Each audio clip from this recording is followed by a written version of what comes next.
మరి ఇతర కారణాల వైపు తీసుకెళ్లకుండా, తిప్పివేయకుండా మీరు ప్రార్థన చేయాలి. మీ పిల్లలు నమ్మకస్తులు, మీకు మంచిదే. మన పిల్లలు ఏ చెడు పని చేయరు.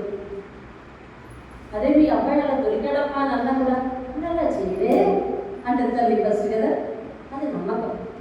తప్పు కాదని నమ్మకం. ఎవరైనా ఏ తల్లైనా అలా అంటే మనం ఏమంటామో తెలుసా? చూసావా ఎలా అడిగేసుకొస్తున్నాడో అంటాం. కాదది తల్లి హృదయం.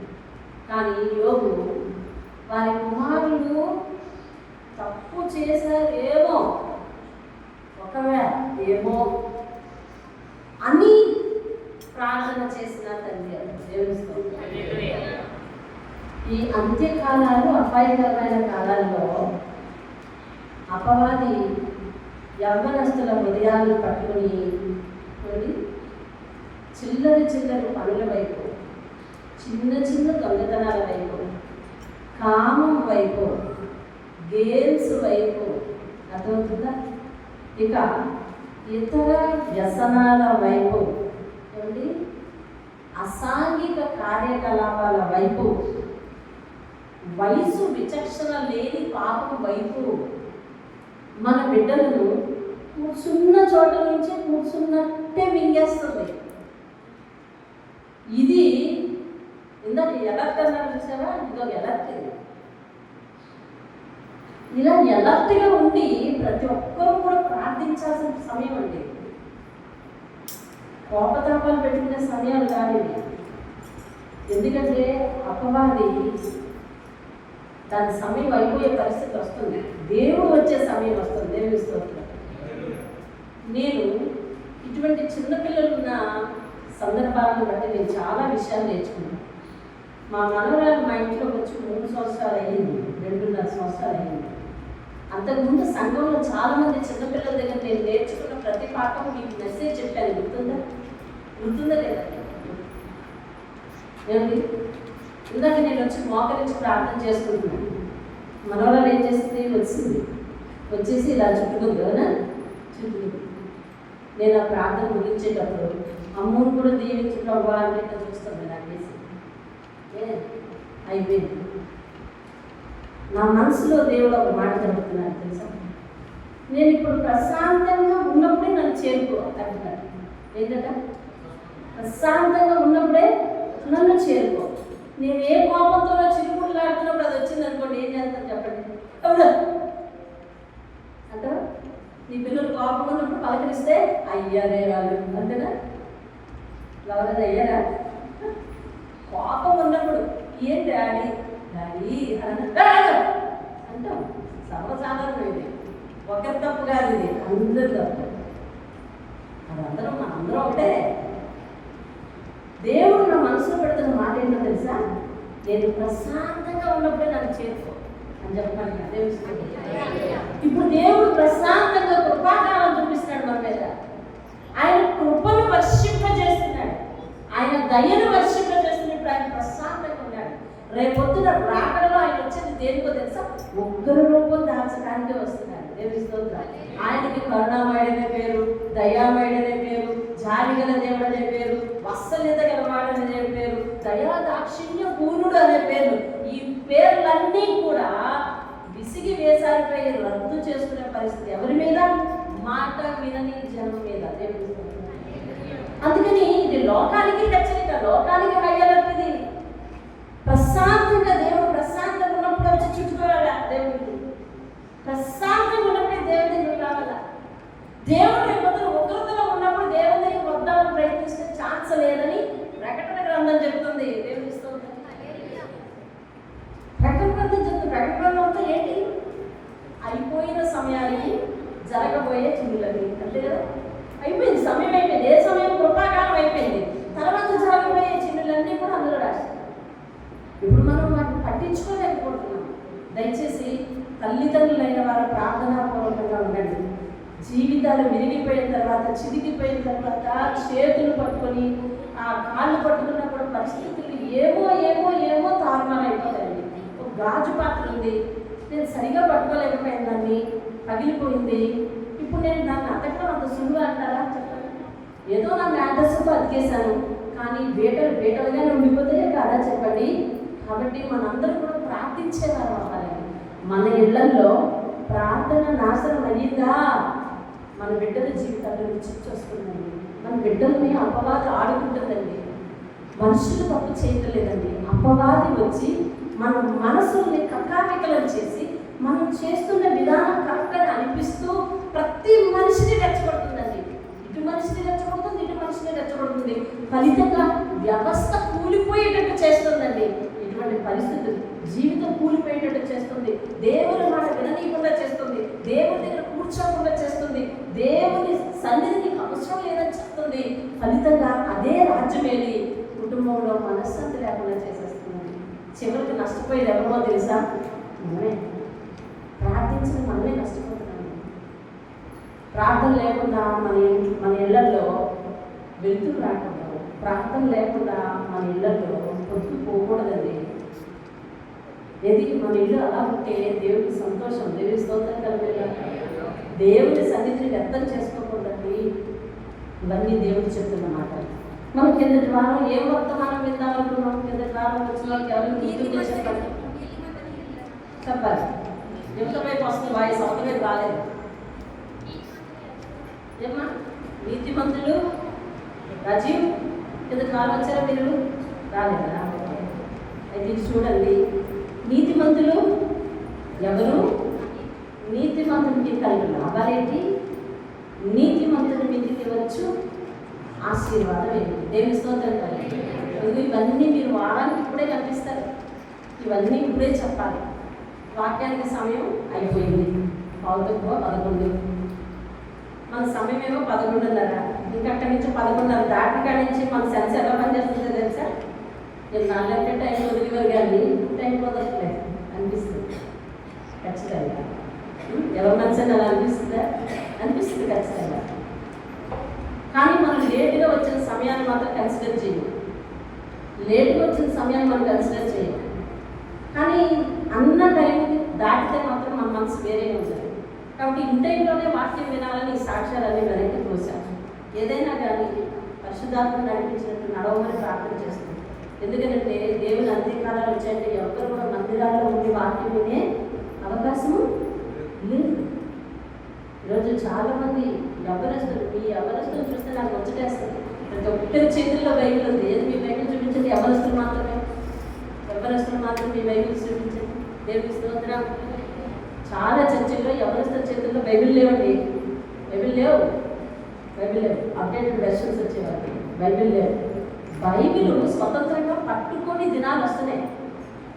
వాక్యాన్ని స్వతంత్రంగా మందిరానికి వెళ్ళి కూర్చొని వినగలిగే స్వాతంత్రం లేని దినములు వస్తున్నాయి. కనుక వాక్యం దొరికేటప్పుడు మనము విసిగిపోకూడదు, పోగొట్టుకోకూడదు, దాన్ని పెడచెవిని పెట్టకూడదు. దేవుని స్తోత్రం కదా. రైట్. దేవుడు మనకి ఇవ్వబోయే టాపిక్ ఏంటంటే నీతిమంతులు ఎవరు? వారికి తెలియని ఆధారం. ఆలస్యమైన కూర్చొని విందామా?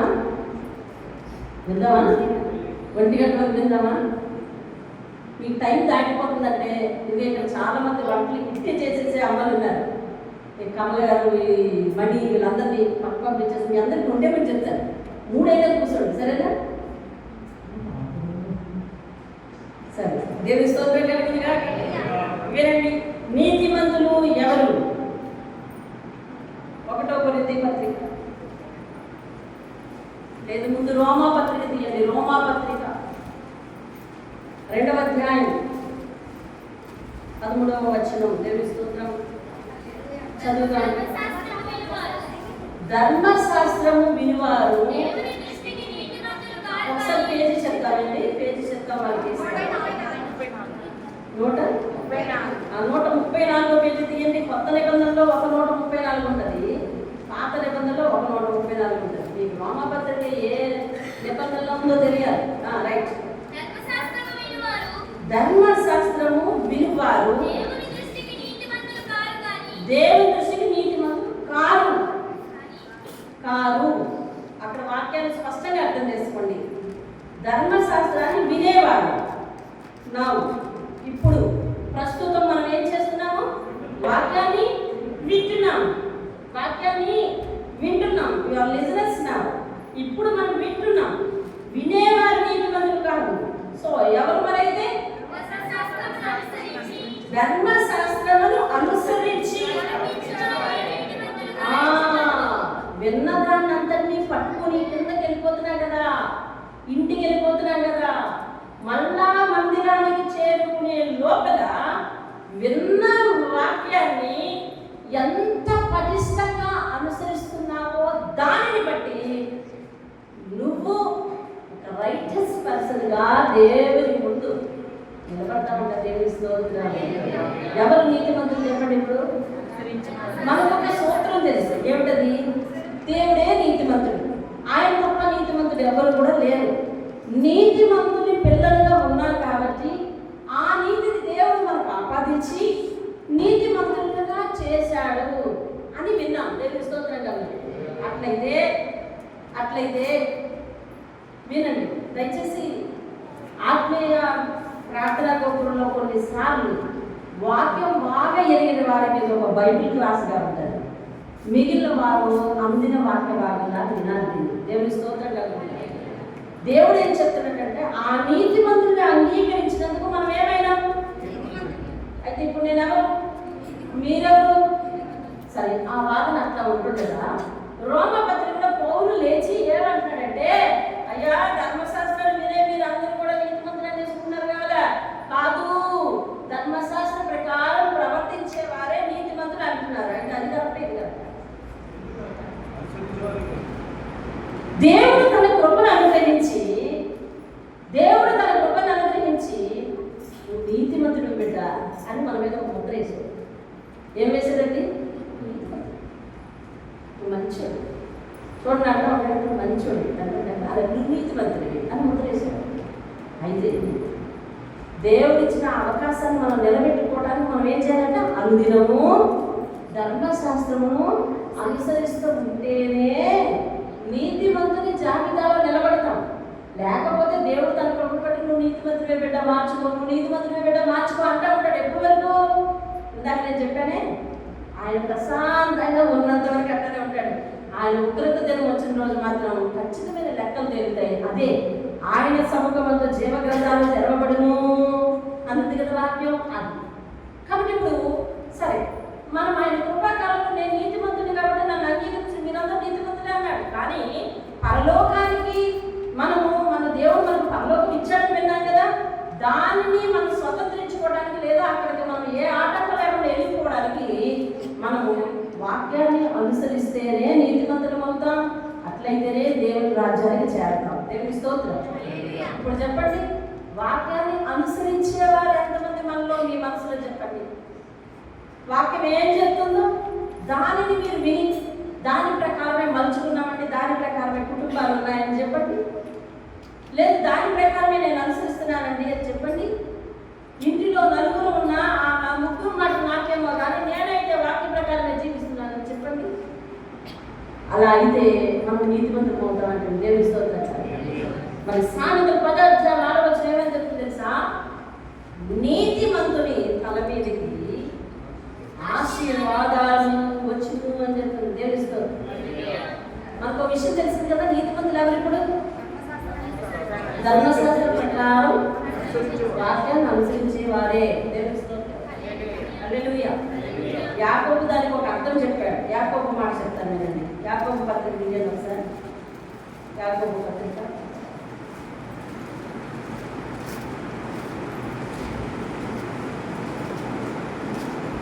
2వ అధ్యాయం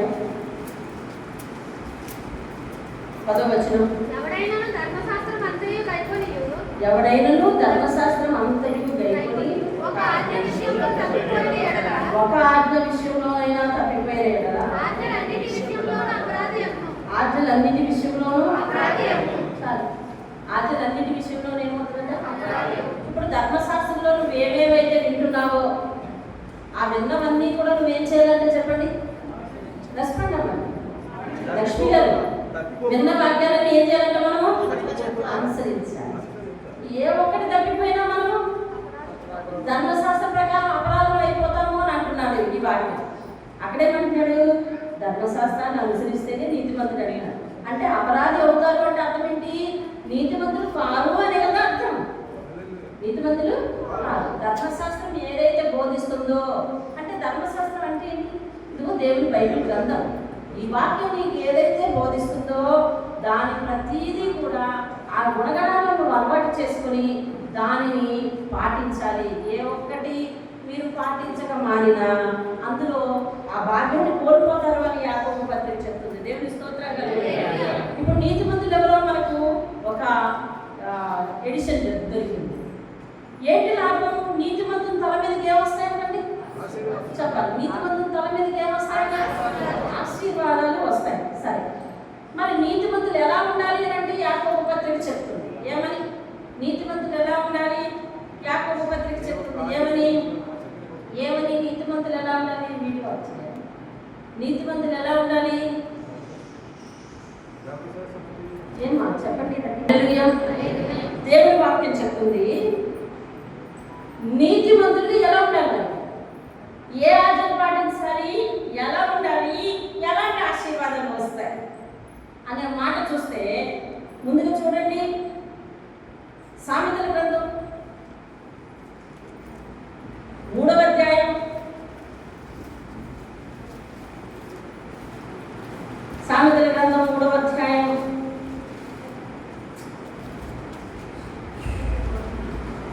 3వ అధ్యాయం జాగ్రత్తగా చూడండి. 3వ అధ్యాయం ఇది మీకు బాగా తెలిసిన వాక్యమే కావచ్చు, కానీ దేవుడు చెప్తా ఉన్నాడు నీతిమంతులుగా నువ్వు ఉండాలి అని అంటే నేను సూచించే 7 సూత్రాలు నువ్వు పాటిస్తే నీ మీదికి, నీ నివాస స్థలం మీదికి గొప్ప ఆశీర్వాదాలు ఆయన ఇచ్చును అని దేవుడి వాక్యం చెప్తుంది. దేవుని స్తోత్రం. మరొకసారి నీతిమంతులు అంటే ఎవరు? ధర్మశాస్త్ర ప్రకారము నడుచుకునేవాడు. నీతిమంతులకు కలుగు లాభం ఏంటండి? ఆయన తన మీదకి ఆశీర్వాదాలు చాలా వస్తాయి. అసలు నీతిమంతులు ఉంటేనే కదా ఆశీర్వాదాలు వచ్చాయి, అవునా? నేను ఒకటే మాట 10 సార్లు చెప్తున్నా, మీరు కాన్సెప్ట్కి రావాలి. నీతిమంతులకు ఉంటేనే ఆశీర్వాదాలు వస్తాయి. అసలు నీతిమంతులు ఉండాలి అంటే ధర్మశాస్త్ర ప్రకారం నడవాలి. అసలు ధర్మశాస్త్రం ఏం చెప్తుంది? క్లుప్తంగా ధర్మశాస్త్రం ఏం చెప్తుంది? ఇప్పుడు వాక్యం వినండి. ఫస్ట్ ఆజ్ఞ 3వ అధ్యాయం 1వ వచనమే ఫస్ట్ ఆజ్ఞ. నా కుమారుడా, కుమారులకు మాత్రమే కాదు ప్రతి ఒక్కరిని దేవుడు పుల్లింగంతో సంబోధించడం ఆయనకు అలవాటు. పరిశుద్ధాత్మ అందరం నా కుమారుడా, నా ఉపదేశం అంటే టీచింగ్ రెండు, బోధించడం, బోధన, వాక్యం వినటం, వాక్య ప్రబోధం. దాన్ని ఏం చేయకూడదంట అంటే ఏం చెప్తున్నాడు దేవుడు? ఫస్ట్ వాక్యం విను అంటున్నాడు, అంతే కదా? అంతేనా? ఉపదేశం అంటే ఏమండి? చెప్పే వాక్యమే కదా. వాక్యాన్ని విను అంటున్నాడు. వాక్యం వినాలంటే ఖచ్చితంగా ఎక్కడికి రావాలి? ఖచ్చితంగా ఎక్కడికి రావాలండి?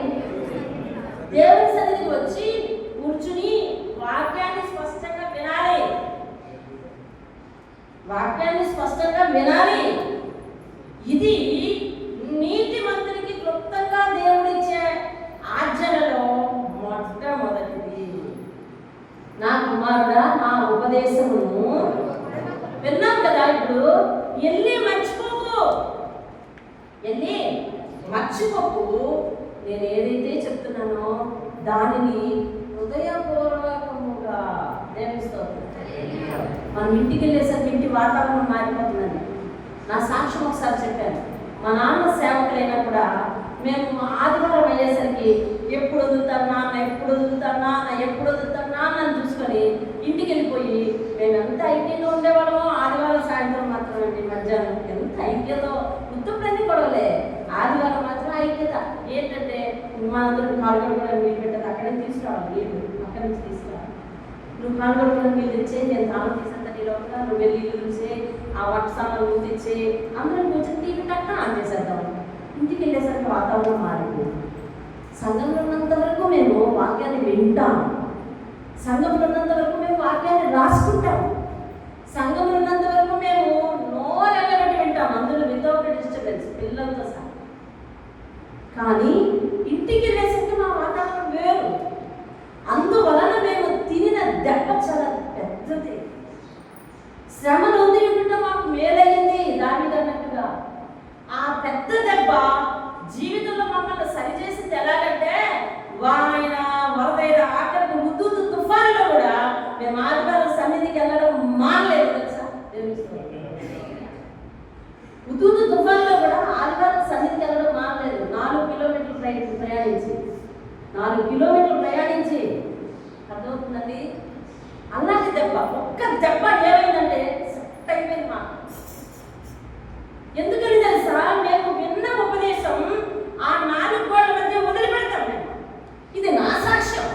నేను ఎవరిని అనలే, ఎవరిని అనడానికి లేదు.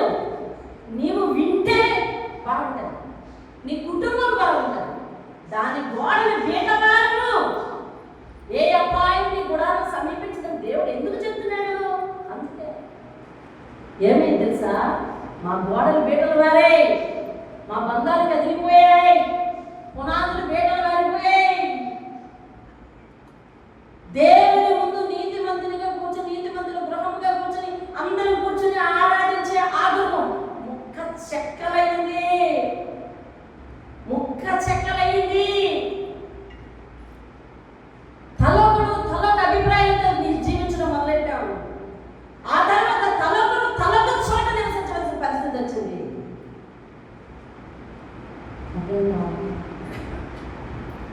నీకెవ్వరికి ఎటువంటి అనుభవం ఉండదు. ఆడపిల్లలు వివాహం అయిన తర్వాత నేను పనిచేసే చోటకి నా పుట్టింటి వాళ్ళను తెచ్చుకుంది. నా భర్త ఆమోదంతో 14 సంవత్సరాలు ఉమ్మడి కాపురం చేసుకుంది. ఇంటిని చూసుకుంటూ, తల్లిదండ్రులను చూసుకుంటూ, ఆయన్ని అడిగి కన్విన్స్ చేసుకుని మేమిద్దరం ఏకంగా మా అత్తవారు వాళ్ళు వచ్చినప్పుడు వాళ్ళకి సహాయం చేస్తూ, మా తక్కువ జీతంలో వాళ్ళు వచ్చినప్పుడల్లా వాళ్ళకి పంపిస్తూ, ఇక్కడ వేలం పెట్టుకొని చూసుకుంటూ 14 సంవత్సరాలు ఏకదాటిగా ఐక్యంగా జీవిస్తున్న జీవితంలో ఏమిటి బేతులు వారి ఎటోళ్ళకు వెళ్ళవలసిన చీలిక కావాల్సిన పరిస్థితి వచ్చింది. నా అనుభవానికే చేతులు జోడించి అందరినీ వేడుకుంటాను, అమ్మా ప్లీజ్ దేవుని సన్నిధిలో ఉండండి, అయ్యా ప్లీజ్ దేవుని సన్నిధిలో ఉండు. వాక్యం వినే తావు పోగొట్టుకోకు, వాక్యం విని మర్చిపోకు. దేవుడు మొట్టమొదటి అదే అని చెప్పాడండి. మొట్టమొదటి అదే అని చెప్పాడు. మళ్ళీ ఏమన్నా తెలుసా, నువ్వు పాటించుకోమని ఆయన భయం మళ్ళా. అదే చిన్న బెల్లం మొక్కిస్తే నా పని చేసి పెడుతున్నాయినా అంటారు కదా, అలాగే మాట్లాడతాడు దేవుడు. మాట్లాడుతూనే ఉంటాడు, అలాగే మాట్లాడతాడు. నువ్వు మర్చిపోకుండా నాకే హృదయపూర్వకంగా పాటించు. నీకేమిస్తాడు తెలుసా? దీర్ఘాయువు. చదువు కింద వాక్యం అన్ని ఆజ్ఞలు చెప్పాక అన్ని ఆజ్ఞలు చెప్పాక ఏమేమి బోనస్లో అప్పుడు రిలీజ్ చేస్తే గుండె ఆగిపోతుంది మనకి. అందుకని ఆజ్ఞ వెంబడే ఆశీర్వాదం. చెప్పు, ఆజ్ఞ వెంబడి ఆశీర్వాదం దేవుడు పేర్చాడండి ఈ అధ్యాయంలో. ఈ అధ్యాయం సగం మంది చదివితే అట్లనే ఉంటుంది. ఆజ్ఞ ఆశీర్వాదం, ఆజ్ఞ ఆశీర్వాదం, ఆజ్ఞ ఆశీర్వాదం, అంతే. అన్ని ఆజ్ఞలు చెప్పేస్తుంటే నీ గుండె పల్స్ డౌన్ అయిపోతా ఉంటుంది. దీర్ఘాయువును సుఖజీవనముతో గడుపు సంవత్సరములను ఏంటంటే దీర్ఘాయువు ఆయుష్ బోర్డు అంత ఉంది. దేహంలో ఆరోగ్యం లేదు, ఈ బాధలు భరించలేకపోతున్నాను, చస్తే బాగుంది అన్నోడికి దీర్ఘాయువు అవసరం అంటారా? లేదు. అందుకనే దేవుడు వెంటనే పక్కనెట్టాడు. ఆ దీర్ఘాయువు ఎలా ఉంటుందో తెలుసా మామగారు? ఆ దీర్ఘాయువు ఎలా ఉంటుందో తెలుసా? ఆ మామగారు ఆ దీర్ఘాయువు ఎలా ఉంటుందో తెలుసా? సుఖంగా గడుపుతా. అలాగా సుఖ జీవనంతో గడుపు సంవత్సరములు. సుఖ జీవనం అంటే మళ్ళీ విలాసం అనుకుంటాం నువ్వు. దేవుడు చూడండి మన మైండ్ని బట్టి ఎంత జాగ్రత్త వహిస్తున్నాడో. నేను ఆ వాక్యాలను వివరించడానికి జ్ఞానం సరిపోలేదు అంటాను నేనైతే. దీర్ఘాయువు అంటే బతుకున్నట్టుగా అనుకుంటావు అనుకుని లేదు, సుఖ జీవనం కూడా ఇస్తానంటున్నాడు దేవుడు. దేవుడిస్తుంది సుఖ జీవనం అంటే సకల సౌభాగ్యాలన్నీ ఉంటాయేమో, ఆస్తిపాస్తులు ఉన్నాడు ఆనందించగలుగుతున్నాడా అని అంటామేమోనని శాంతి దేవుడిస్తుంది. ఇప్పుడు ఆ వాక్యాన్ని ఆశీర్వాదాన్ని నేను వెనకరించి చదువుతా. శాంతితో కూడిన సుఖ జీవనంతో కూడిన దీర్ఘాయువు అంటే మనకు వచ్చేది. హల్లెలూయా. శాంతితో కూడిన సుఖ జీవనంతో కూడిన దీర్ఘాయువు. ఇప్పుడు నీకు ఇది లేకుండా చేయాలి అంటే అపవాది వాక్యాన్ని మర్చిపోయినా చేయాలి. నీ మైండ్ నువ్వు దేనికి లొంగుతావో చూసుకుంటాడు. డీమార్ట్కి వెళ్తున్నారు కదా మీరు, చాలా మంది వెళ్తారా లేదా? అక్కడికి వెళ్ళేసరికి స్కానింగ్ ఉంది ఇలా, అవునా? పైనుంచి కిందకి దూపేసేస్తాడు. లేదంటే అందులో కూడా వెళ్ళిపో అంటున్నాడు. ఎందులోని అక్కడ ఏదో ద్వారం ఉంది, అందులో వెళ్ళిపోవాలి. మన దగ్గర ఉండకూడని వస్తువులు ఏమన్నా అంటే అప్పుడు కీ అని ఆపుతుంది అనమాట. అది ఏ వస్తువులో మనకి అర్థం అవ్వట్లేదు. ఎప్పుడు మనం వెళ్ళిపోమంటుంది. మంచోడు మనం అందులో వెళ్ళిపోమంటుంది కదా. ఏంటి అలాగే అప్పవాది నేను పైనుంచి కిందకి స్కానింగ్ చేస్తుంది. ఎక్కడ పడతావో తెలుస్తుందండి. తిరిగి పెడుతుందండి. తప్పక తలుపులు పెడుతుంది అంతే. వాక్యాన్ని మర్చిపోతే ఆజ్ఞలు హృదయపూర్వకంగా గైకొనవు. ఆజ్ఞలు హృదయపూర్వకంగా గైకొనకుండా ఉంటే నీకేమి లేదో తెలుసా? శాంతితో కూడిన సుఖజీవనంతో కూడిన దీర్ఘాయువు లేదు. ఈ సామెతల గ్రంథము 3 సార్లు చదివిస్తుంటాను మీరు కదా. నేను కూడా చదివేశాను. కొంతమంది సూత్రం ఏంటో తెలుసా? నెలకు ఒక్కసారి సామెతల గ్రంథం చదువుతారు. కీర్తనలు నెలకు 3 అధ్యాయాలు చదువుతారు. రోజుకు 3 అధ్యాయాలు చదువుతారు. నెలలో పూర్తయిపోయారు. ఇవి జీవవాక్యాలని అలా చదువుతుంటారు చాలా మంది. మీకు అంత తీరుకుందో లేదో నాకు లేదు, అలా చదవలేదు. కానీ దేవుని వాక్యం చాలాసార్లు చదివినప్పుడు దేవుడు అంటే జ్ఞానాన్ని చెప్పలేదు. అంటున్నాడు, దీర్ఘాయువు ఒకటే అనుకుంటున్నామేమో, సుఖజీవనం ఇస్తానమ్మా. సుఖజీవనం ఒకటే అనుకుంటున్నామేమో, శాంతి ఇస్తాను, భయపడతా. కానీ ఒకటి చేయి, నా ఉపదేశం మర్చిపోయి నా ఆజ్ఞలు గైకున్నాను, హృదయపూర్వకంగా గైకున్నాను అంటాడు. దేవుని స్తోత్రం కాదు. చూసారా? ఆఫరు ప్యాకేజీ, పైనేమో ఆఫర్, పైనేమో ఆజ్ఞ. ఆర్డరు ప్యాకేజీగా ఉంటుంది. నీతిమంతులుగా ఉండేవాడు మొట్టమొదట దేవుని వాక్యాన్ని వినగలిగేవాడు అయ్యుండి దానిని మర్చిపోకుండా హృదయపూర్వకంగా గైకొన్నవాడై ఉండాలి. మరి మీరు ఇందాక రోమపత్రికలో చదివిన వాక్యం ఏమిటి? ఇదే కదా. ధర్మశాస్త్ర ప్రకారం అర్థమవుతుందండి. ధర్మశాస్త్ర ప్రకారం వినువారు మాత్రమే కాదు, దానిని గైకొనువారు మాత్రమే నీతిమంతులు అని చెప్పాడు కదా. మరి ఇక్కడ ఏం చెప్తున్నాడు? విని దానిని హృదయపూర్వకంగా గైకొను అంటున్నాడు. దేవుని స్తోత్రం. చెప్పండి, దేవుని భాష ఏమన్నా మారిందా? భావం ఏమన్నా మారిందా? మారలేదు. దేవుని వాక్యం వినాలి. దేవుని స్తోత్రం. ఇప్పుడు రెండవ 3వ అధ్యాయం చూడండి. దయను సత్యమును ఎన్నడూ నిన్ను విడిచిపోకుము. కంఠభూషణం అంటే మెడకు అలంకరించిన చైలు కాలంలో పెద్ద నగ ఇదంతా ఉంటుంది. ఇది చూసినట్టునే కనిపిస్తుంది అందరికీ. అర్థమైందా? చైలు కనిపించట్లేదు, అసలు లేవు, కనిపించట్లేదు. కంఠభూషణంగా నిన్ను చూసినట్టునే ఎంత దయండి ఆమె మాటలో. ఎంత ఖచ్చితంగా మాట్లాడతారండి. అతను అన్నట్టు ఉండు, దయను సత్యమును ఎన్నడూ విడిచిపోకుండా వాటిని కంఠభూషణంగా, అంటే ఎదటి వారికి కనిపించాలని దయ, ఎదటి వారికి కనిపించాలని యథార్థత, నీ మాటల్లో సత్యం ఎదటి వారికి కనిపించాలి, నీ చేతల్లో సత్యం ఎదటి వారికి కనిపించాలి. ఇదిగో నీ మాటల్లో దయ ఎదటి వారికి, నీ క్రియలలో దయ, నీ దాన ధర్మాలు, నీ చేతి పనులలో దయ ఎదటి వారికి కనిపించాలి అని అంటే మనం ఏం చేస్తున్నామంటే ఎదటి వారి మీదే చూపిస్తున్నాం, ఇంట్లో వారి మీద లేదు. కొంతమందికి ఇలా అర్థమైంది. ఎలా? ఇంటి వారి మీద జరిగితే చాలు, పైవాళ్ళతో ఎలా మాట్లాడినా పర్వాలేదని అనిపిస్తుంది. తూకం తప్పైపోతుంది. ఇక్కడ తూకం తప్పైపోతుంది. ఇంటి వారిని ప్రేమించుకోలేని నువ్వు దేవుడిని ప్రేమిస్తావంటవే, ఇంటి వారిని ప్రేమించలేని నువ్వు సంఘాన్ని ప్రేమిస్తావంటావు. అది ఎలా కుదురుతుంది చెప్పు? నిరంతరం కలిసి జీవించవలసిన జీవితం, నిరంతరం కలిసి ఉండవలసిన పరిస్థితులు, ఆ సొంత భర్తతో లేకపోతే సొంత వాళ్ళతో దయగలిగి మాట్లాడలేకపోతే నువ్వు ఇక వీధిలో వెళ్తే ఎట్లా మాట్లాడతావు? అలాగని ఏదైనా లోపాలంటే చెప్పుకోకూడదన్నా చెప్పుకోవాలి. వాటిని సమసిపోయేలా చేసుకోవాలంటే సమసిపోయేలా చేసి మళ్ళీ కలిసి ప్రార్థించుకోవాలి. దేవుని స్తోత్రం. హల్లెలూయా. దయను సత్యమును విడిచిపోకుండా వాటిని కంఠభూషణంగా ధరించుకో. నీ హృదయం అనే బలం కదా, హృదయంలో రాసేసుకోవాలంట. ఎలా ఉండాలంట? నా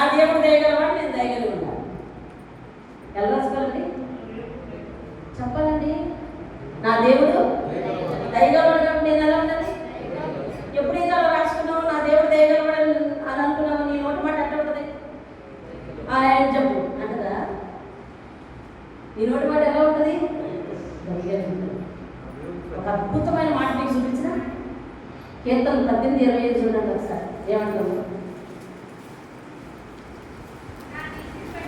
ఇవాళ మీకు మూడు గంటలు గుడికి వెళ్ళరా?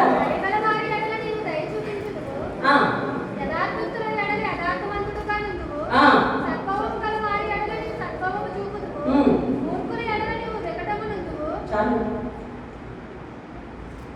తోకం చూసారా అక్కడ? దేవుని త్రాసులో, దేవుని చేతిలో తోకం. దయ ఉందా నీకు అంటే దయ, ఎంత దయ ఉంది అంత దయ చూసి నీకే రాస్తాడు. వికటంగా ఉంటున్నావా? అయితే ఎంత వికటం ఉందో అంత వికటం నీ మీద కొలుచుకొని చేస్తాడు.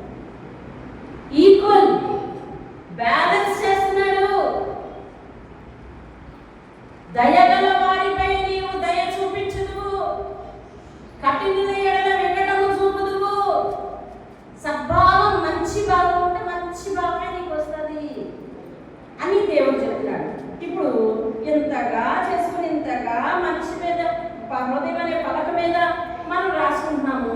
ఇప్పుడు అపవాది ఏం చేస్తుంది? మొట్టమొదటి కష్టం ఏంటంట, మనల్ని స్కానింగ్ చేసి ఇదిగో వాక్యం మర్చిపోయే లక్షణము, వాక్యాన్ని పడచేలు పెట్టే లక్షణము మనలో పెట్టేస్తే ఈ ఆజ్ఞలు ఏమన్నీ అన్ని ఏం చేస్తున్నాం అనమాట, మర్చిపోతే ఈ దీవెనలు మన మీదకి వస్తాయా? రావు. అసలు నీతిమంతులు ఉండాలి అంటే ఆజ్ఞలు పాటించాలని రోమాపత్రిక 2:13 చెబితే ఆ ఆజ్ఞలు విని మనం మర్చిపోయి పాటించలేని వారిగా మనం ఉంటే మన మీదకి ఆశీర్వాదాలు ఎలా వస్తాయి? చెప్పండి, నా ఇల్లు నీతిమంతులుగా ఉండాలి. చెప్పండి, నా ఇల్లు నీతిమంతులుగా ఉండాలి. నా మీదకి ఆశీర్వాదాలు రావాలి. అయితే మీరు ఇప్పుడు ఎలా ఉండాలో దేవుడు చెప్తున్నాను. విన్న వాక్యాలు మర్చిపోకు. ఏ ఆజ్ఞ వినిపిస్తుందో ఆజ్ఞ మర్చిపోకు. అది మొదటి ఆజ్ఞగా పెట్టాడు. ఏమని? నేను చెప్పే మాట జాగ్రత్త అంటారు. చూసారు, చాలా మంది మాట్లాడడానికి తీస్తారు. మొట్టమొదటి నేను చెప్పే మాట జాగ్రత్తగా మర్చిపో. ఇది మొదటిది. సరిగ్గా వినాల్సిన వాటిలో మొట్టమొదటి ఏంటంటే సరిగ్గా వినడమే. అర్థమైంది? ఇప్పుడు సరిగ్గా వినాల్సిన వాటిలో మొట్టమొదటి ఏంటి? సరిగ్గా వినడమే. పాటించాల్సిన వాటిలో మొట్టమొదటి ఏంటంటే పాటించడమే. వదిలిపెట్టేస్తున్నాను క్రైస్తవ లోకానికి. ఇలా వివరణ దొరకలేదు. అయ్యా ఏం వినాలి, అయ్యా ఏం పాటించాలి అంటే వాక్యాన్ని వినాలి, వాక్యం పాటించాలి. తెలుసుకోండి. అపవాది నీవు వాక్యం పాటించకుండా చెయ్యాలి అంటే నీ మీద అనేకమైన అస్త్రాలు పెడుతుంది అని ఇందాక నుంచి దేవుడు చెప్తున్నాడు. నిన్ను స్కానింగ్ చేస్తుంది, నీ మనసు యొక్క గుణగణాలు ఎట్లా ఉన్నాయో చూస్తుంది. కాబట్టి నీ మీద అదే అస్త్రాలు ప్రయోగించడం ద్వారా నువ్వు దేవుని వాక్యం మీద మక్కువలు పోగొట్టుకుంటావు. అర్థమవుతుందండి? బలహీనత ఏర్పాటు చేస్తే దేవుని వాక్యం మీద మక్కువ పోగొట్టుకుంటావా? పోగొట్టుకుంటావా? లేదా ఏదైనా ఒంటిలో నలత దయచేస్తే దేవుని వాక్యం మీద మక్కువ పోగొట్టుకుంటావా? రాజ్యంగా పోగొట్టుకుంటావా అని నీ మనసు అనిపిస్తుంది. అలాగే అదే ప్రవేశపెడుతుంది. లేదా ఏదైనా కలతల అదే ప్రవేశపెడుతుంది. లేదా ఏదైనా ఇబ్బందా అదే ప్రవేశపెడుతుంది. ఒక మహత్తరమైన, ఒక అద్భుతమైన విషయం చెప్పనా, దేవుని వాక్యం పాటించకుండా ఉండాలి అంటే ఆ దేవుని వాక్యం ఎవరు చెప్తారో వారి మీద గౌరవ భావం పోయేలా చేస్తుంది అపవాది. అందుకనే దాని పేరు ఏం పేరు తెలుసా? దాని పేరు చెప్పండి, ఎవరికి తెలిస్తే. తంత్రగొట్టి. దాని పేరు ఏం పేరు? నువ్వు వాక్యాన్ని గౌరవించకుండా చేయాలంటే వాక్యం చెప్పేవాడు మీద గౌరవం తీసేస్తుంది. అందుకనే నేను ఎప్పుడు మందిరంలో ఒకటే హెచ్చరిస్తా, ఏ మనిషి అందరికీ నచ్చడు. అదేవిధంగా ఎవరి వాదన వాళ్ళదే. కాబట్టి వాక్యం చెప్పేవాళ్ళని చూడొద్దు, పడిపోతావు. వాక్యాలే చూడు. ఇక చెప్పేవాళ్ళది నీ బైబిల్లో తీసుకో, ఆ వాక్యమే చూడు. నా బైబిల్లో మీరంతా చూడడం ఎట్ట అవుతుంది? నీ వాక్యం, నీ బైబిల్ నీదే చూసుకో, అదే పాటించుకో. ఏమండి అర్థమవుతుందా? కొన్నిసార్లు అపవాదం అలాగే పెడుతుందండి. కొన్నిసార్లు చెప్తుంది అసలు మాస్టర్ మాట ఏమి, మాస్టర్ మాట ఏమి, అసలు వద్దు మాకు వచ్చావా ఏదవా అన్నట్టు వందనాలే చెప్పకు. అసలు ఎవరికంటే వందనాలు చెప్తున్నాడు? అసలు చెప్పు. సంజయ్ వందనాలు అయ్యా వందనాలు. ఎవరికి? సంజయ్ వందనాలు. చూసావా అపవాదం ఎక్కడ పడేసింది తెలుసా? ఎక్కడ పడేసింది తెలుసా? దేవునికి వందనాలు చెప్పకుండా నోరు నొక్కింది. ఈ విజ్ఞానం నీకు కలిగి ఉంటే దాన్ని తొక్కి పెట్టావు, లేకపోతే అది నిన్ను తొక్కి పెట్టదు. అంతే అంతే, సింపుల్ లాజిక్. ఈ విజ్ఞానాన్ని గ్రహించలేదనుకో అది నిన్ను ఆడుకుంటుంది. నేను చెప్పినట్టుగా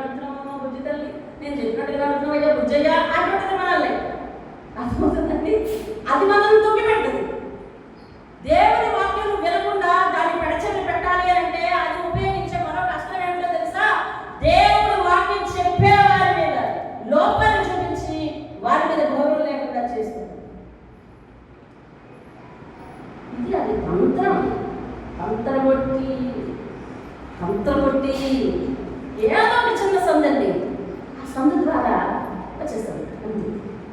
మనం ఆహ్వానించే వారం అయి ఉంటే మన ఇష్టం వచ్చినట్టు ఆడుకుంటుందండి.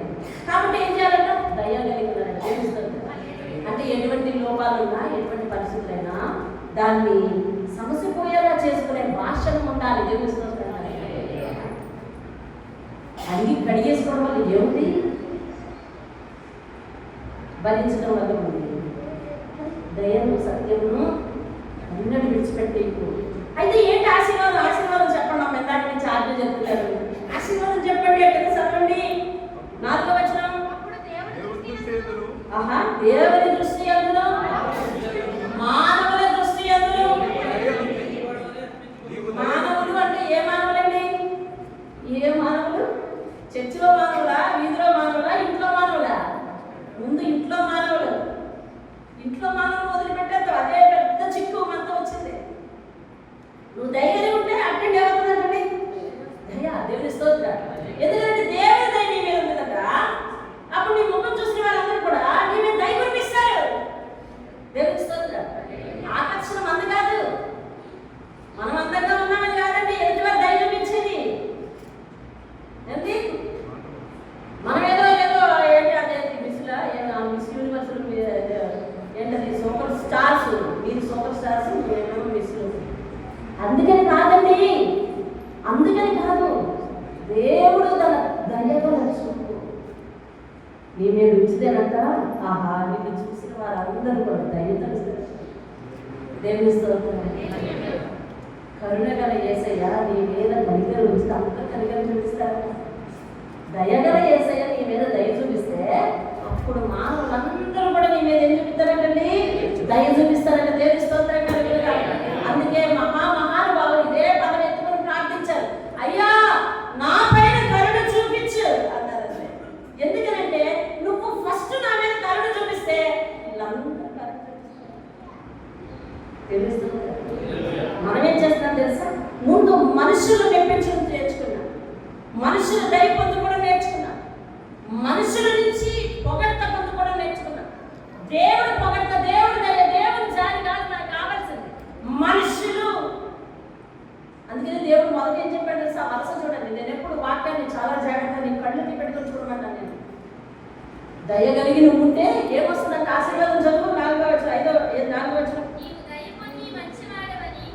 నీవు దయ పొంది మంచి వాడవనిపించుకుంటావు. దేవుని స్తోత్రం. ఎలాగంటే 4వ వచనం. అప్పుడు దేవుని దృష్టి యందును మానవుల దృష్టి యందును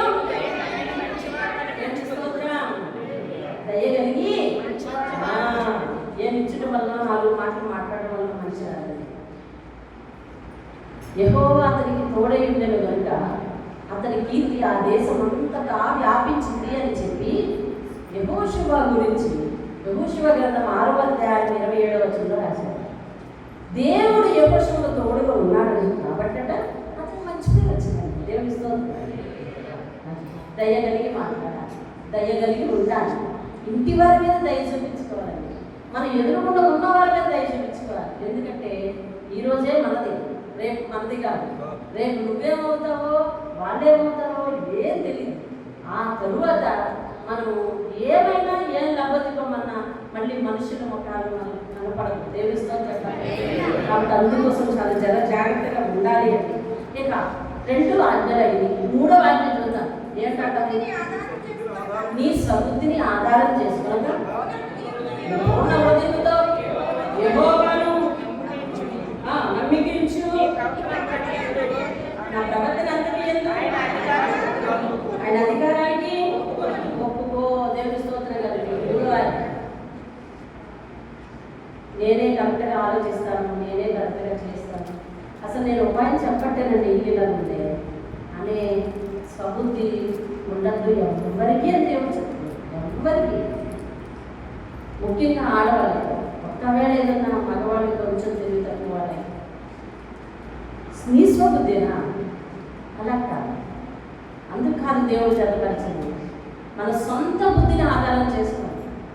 ఒక తలం పలుకున్నాం, దాని ప్రకారమే చేసుకుపోతున్నాం. అంతేగాని దేవుడి గురించి మనం ఆలోచించలేదు. దేవుడికి న్యాయం అంటారా? దేవుడిది ధర్మం అంటాడా, దేవుడు ఇలా చేస్తే ఒప్పుకుంటాడా అని ఆలోచించట్లేదు. అదే ఎన్నోసార్లు దేవుడి సంఘాన్ని పోగొట్టుకున్నాం, సన్నిధిని పోగొట్టుకున్నాం. దేవుడి వాక్యం నిలువుగా వారానికి 4 సార్లు ఇక్కడ వినబడుతుంటే నీవు దేవుడి వాక్యం ఇక్కడ జరుగుతున్న సందర్భంలో నువ్వేం చేస్తున్నావు? అప్పుడు దేవుడి వాక్యం నీకు గుర్తు రావట్లేదు చూడు, దేవుడు గుర్తు రావట్లేదు చూడు. ఎందుకో తెలుసా? అది నీ స్వబుద్ధి. నేను ఇలా చెయ్యాలి అనేది నీ స్వబుద్ధి, నేను ఇలా మానేయాలి అనేది నీ స్వబుద్ధి, నేను గెలవలేదు రెస్ట్ తీసుకోవాలనేది నీ స్వబుద్ధి. నీ స్వబుద్ధిని నువ్వు ఆధారం చేసేసుకుంటావు. దేవుని ప్రవర్తనకు దేవుని ఇష్టానికి ఒప్పుకోవట్లేదు. దేవుని ఇష్టం ఏం చెప్తుంది? నువ్వు వెళ్ళమని చెప్తుంది. దేవుని ఇష్టం ఏం చెప్తుంది? కష్టమైన ఆ మాటను పాటించమని చెప్తుంది. దేవుని ఇష్టం ఏం చెప్తుంది? కష్టమైన నీతిగా ఉండని చెప్తుంది, యథార్థంగా ఉండని చెప్తుంది. యథార్థత కోల్పోయి మనము ప్రవర్తించకూడదు, ఈ స్వబుద్ధిని ఆధారం చేసుకోవద్దు అని చెప్తారు. దేవుని స్తోత్రం. వినండి, సొలొమోను తన స్వబుద్ధిని ఆధారం చేసుకున్నాడు. తన ప్రవర్తన అంతటి యందు కూడా దేవుని అధికారం భయము లేకుండా చేసుకున్నాడు. అతనే మంచి ఉదాహరణ. తన ఫలితంగా ఏమయ్యాడు తెలుసా? కొన్నాళ్ళు ప్రయాణం చేసిన తర్వాత తన గ్రూప్ మారిపోయింది, తన సర్కిల్ మారిపోయింది. అంతకుముందు చుట్టూరా ఎవరుండేవారు తెలుసండి? దేవుని నమ్మిన ప్రజలు, దేవుని మందిర వాతావరణము, దేవుని యాజకులు, దేవుని పరిచయస్తులు ఉండేవారు. కొంత దూరం ప్రయాణం చేశాడు. ఎలా ప్రయాణం చేశాడు తెలుసా? ఏం చేసింది కదా, నాకెంత జ్ఞానం ఇచ్చాడు దేవుడు తెలుసు. దర్శనంలో కనిపించాడమ్మా, నీ వంటి వాడు అంతకుముందు ఉండడు అన్నాడు, తర్వాత రాడన్నాడు. అటువంటి జ్ఞానంతో వెళ్ళిపోతున్నాడు అనుకుని సూటిగా వెళ్ళిపోయాడు. వెళ్ళిపోయి కొంత దూరం ప్రయాణించిన చుట్టూరు చూసుకుంటే ఎవరున్నారు తెలుసా? విగ్రహారాధికులు ఉన్నారు. తన హృదయాన్ని దేవుని మీద నుంచి తిప్పేసేవారు ఉన్నారు. దేవుని దర్శనం అంటే అసలు పరిచయం లేకుండా చేసేవాళ్ళు ఉన్నారు. ఎక్కడ జరిగింది పొరపాటు తెలుసా? అయోధ్య గ్రహించి నేనంత తప్పంటే నువ్వు అనే జ్ఞానం, అర్థమైందా?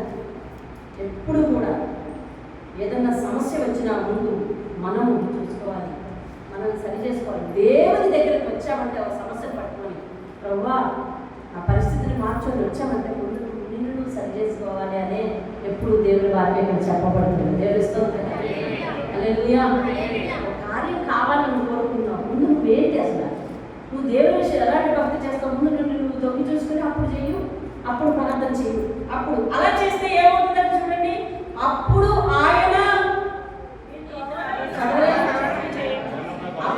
ఆయన నీ త్రోవలను చేసేదంతా ఏమవుతుందంటే తెలుసండి, సక్సెస్ అవుతుందండి. దేవుని స్తోత్రం. మన మాటలు ఇతరులు పాటిస్తారు, మన మాట అంటే గౌరవిస్తారు. అర్థమవుతుందా? మనం ఏ పని తలపెట్టినా ఏమవుతుందండి, సక్సెస్. అంటే జీవితంలో ఏమొస్తుంది? సుఖం వస్తుందా లేదా? దేవుని స్తోత్రం చెప్పాడు. దేవుడు దీవిస్తే ప్రతిదీ సక్సెస్ అవుతుంటే ఆనందమే ఉంటే, నువ్వు వెళ్ళిన పని అయిపోతా ఉంటే, నువ్వు చేస్తున్న వ్యాపారం సక్సెస్ అవుతుంటే, నువ్వు తలపెట్టిన పని సక్సెస్ అవుతుంటే నీకు ఏం మిగులుతుందండి? ఆనందం మిగులుతుంది. దేవుని స్తోత్రం. హల్లెలూయా. ఇది 3వ అధ్యాయం. 4వ అధ్యాయం వినండి, చూడండి. ఇదేంటి? ఇందాకటానికి దీనికి తేడా ఏంటో తెలుసా? అక్కడ స్వబుద్ధిని ఆధారం చేసుకుని పని చేసుకెళ్ళిపోవడం. ఇక్కడ మన జ్ఞానాన్ని ఇతరుల మీద రుద్దడం. అంటే సొలొమోను ఏం చేశాడు తెలుసా? ఫస్ట్ ఆ స్టెప్లో ఉండేవాడు. ఏ స్టెప్లో?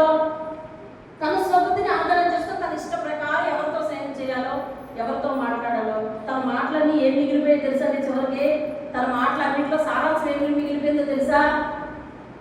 ఇది ఈ స్తంభానికి 8 తులాలు బంగారం పెట్టారు, దీన్ని కట్టి మేస్త్రులు అక్కడి నుంచి వచ్చారు. ఏం మిగిలింది? ఆస్తుల వివరాలే మిగిలినాయి, ఆస్తిపాస్తుల వివరాలే మిగిలినాయి. ఏమండి? స్వబుద్ధి, సొంత బుద్ధి ఆధారం చేసుకుని నేను ఏం చెప్తున్నాను, ఎవరితో మాట్లాడుతున్నాను స్నేహితులు? హిజ్కియాకు రోగులైన బబులోను చక్రవర్తులు వస్తే ఇదిగో ఈ కొట్టేంటో తెలుసా? దీని నిండా ఆయుధాలేనండి, ఈ కొట్టేంటో తెలుసా? దీని నిండా బంగారమేనండి అని చెప్పు తిరుగుతున్నాడు. అంతకుముందు యుద్ధం వస్తే ఒక్క ఆయుధం లేకుండా దేవుడు అతన్ని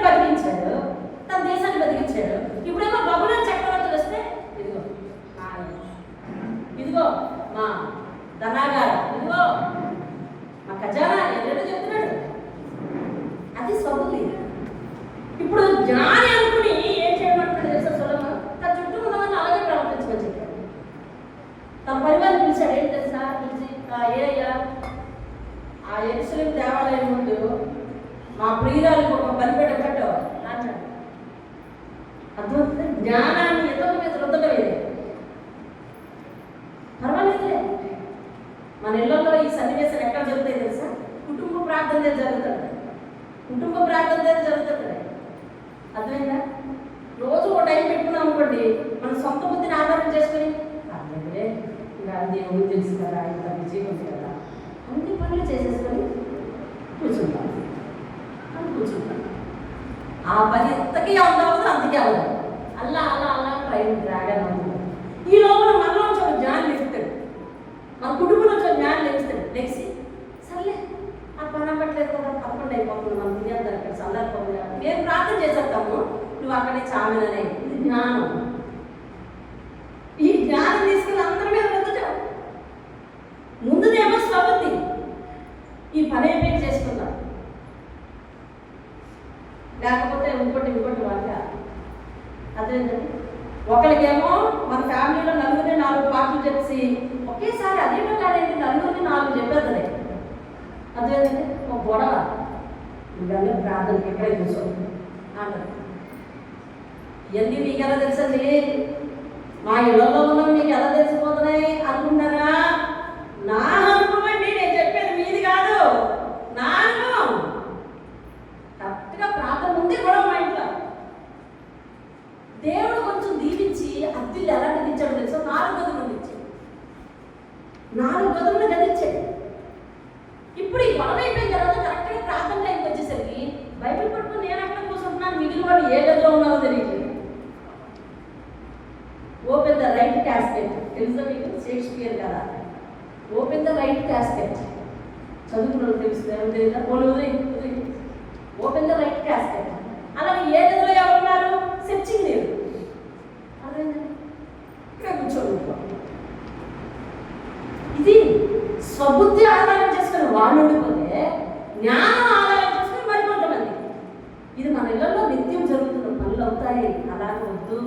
నేను అనుభవించాను, నేను కుమిలిపోయాను, నేను వేదన చెందాను, దేవుని సన్నిధి ముక్కలైపోతుందని వేదన చెందాను, సమాధానం పడకపోయినా పర్వాలేదు, మీరు వచ్చి కూర్చోండి అసలు అని బతిమాలుకున్నాను. వాళ్ళని బతిమాలుకోవడానికి నాకు ఒక అరగంట పట్టింది. అయినా కానీ అందరినీ తీసుకొచ్చి ప్రార్థన దగ్గర కూర్చుంటున్నాను, పోరాడుతున్నాను. అపవాది నా గోపికను పరీక్షిస్తుంది.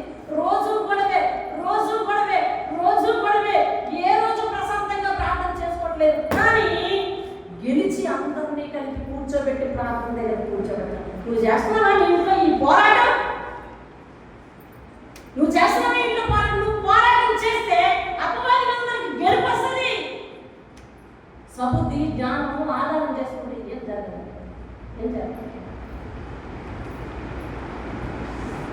చెంగు విడిచి పిల్లలు ఇంటి దగ్గర ఉన్నాడు అంటే బాధ కలగాలండి. కానీ ఈనాటి క్రైస్తవ సమాజం ఎలా తయారైందో తెలుసా? పాస్టర్లే చెప్తున్నారు. ఏంటో తెలుసా?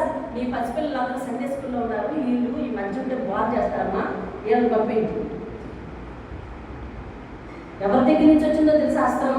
మీరు వినాలి. ఈరోజు నీతిమంతుల తల మీద ఆశీర్వాదాలు ఎలా వస్తాయి? మీ వాచ్ తీసేసి జోబులేటండి, వినండి. అర్థమవుతుందా? సంఘాల్లో చెప్తున్నారు, సండే స్కూల్ అయిపోయింది, వీడు గోల, ఇంటికి తెప్పెట్టేసి వచ్చింది, ఇంటికి తెప్పెట్టి వచ్చేస్తారు. ఇంకంతే, ఆ లోకం వాడితే మన లోకం అంతే అయిపోయింది. అందుకే వాడు ఎదిగిన తర్వాత మొంతలు కుదరలేదు ఇద్దరికి. చెంగు పట్టి తిరిగే వాడిని మందిరం చెడదీసిందా? చెడదీసిందండి, చెడదీసింది. అమ్మాయి గదిలో ఉండేవాడు, అమ్మాయి గదిలో ఉండేది పిల్ల. సంఘానికి వచ్చేసరికి ఏమైందో తెలుసా? సండే స్కూల్ పెడదీసేసిందండి. సంఘంలో జరుగుతున్నది ఇది. అపవాది తంత్రం ఇది అంటే రాష్ట్రంలో ఒప్పుకుంటారా? నువ్వు ఒప్పుకుంటావా? నీ పిల్లలు ఇంటి దగ్గర ఉండిపోవడానికి కారణం అపవాది తంత్రం అంటే అలా వాడు ఏమవుతున్నాడు? అలాగే పెద్దోడు అవుతున్నాడు. ఎలాగే తెలుసా? నీకు వేరుగా జీవిస్తుంది, నీకు వేరుగా జీవిస్తుంది. నేను సండే స్కూల్లో ఎంత చెప్పి పంపిస్తే మాత్రం లాభం, నీ కన్సర్న్లో లేదు. మందిరంలో నీ కుటుంబం కలిసి లేదు. అపవాది ఎంత ప్లాన్ వేసిందంటే ఏళ్ళ ముందు సండే స్కూల్ ఇది అయిపోతుంది, ఇంటికి పోవాలి. నీ కుటుంబం ఏది పట్టుకున్నాక ఏది మీ అబ్బాయి ఏది సండే స్కూల్ అయిపోయిందండి, ఇంటికి వెళ్ళిపోయింది. మీ అమ్మాయి ఏదమ్మా సండే స్కూల్ అయిపోయింది, ఇంటికి వెళ్ళిపోయింది. ఎప్పుడు సంఘంలో అసంతృప్తిగా సగం సగం కూర్చుంటావా అసంతృప్తిగా? నీ కుటుంబం ఏది, నీ సంవత్సరం ఏది? చూసావా తంత్రం ఎక్కడి నుండి ఉపయోగపడుతుందో తెలుసా? దానికి ఈస్తున్న ఆస్థానం లేదు, మనం జస్ట్ చోడిస్తే చాలంటే. ఇప్పుడు ఏకంగా సేవకుడే చోటించాడనుకో ఇస్తారండి, ఎలా చెప్తారో చెప్తారు. వీళ్ళందరూ ఇక్కడ ఎందుకండి అస్తమాట అంటే తిరుగుతుంటారు. ఎక్కడి నుంచి మేము వేరేగా పెడదామంటే మీరు నాతో ఏకీభవించరా? చాలా సంఘాలండి తల్లిదండ్రులు పిల్లలు కలిసి లేరు, ఆనందంలో లేదు. అందుకని వాళ్ళ పిల్లలు ఒక్కరోజు రాకపోయిన వాళ్ళు బాధ అనిపించుకోండి. కానీ నీ పిల్లలు నీతో కలిసి పిల్లలు, నీ వెనకున్న పిల్లలు ఈరోజు ఎవరి వయసు వచ్చాక ఎన్నిదిలో నీతో పాటు లేకపోతే మిగిలిపోకండి. పట్టించుకోవాల్సిన విషయాలు ఇవి కదా, ఇవి కదా. పంతం పట్టి ప్రార్థన చేయవలసిన విషయాలు ఇవి కదా.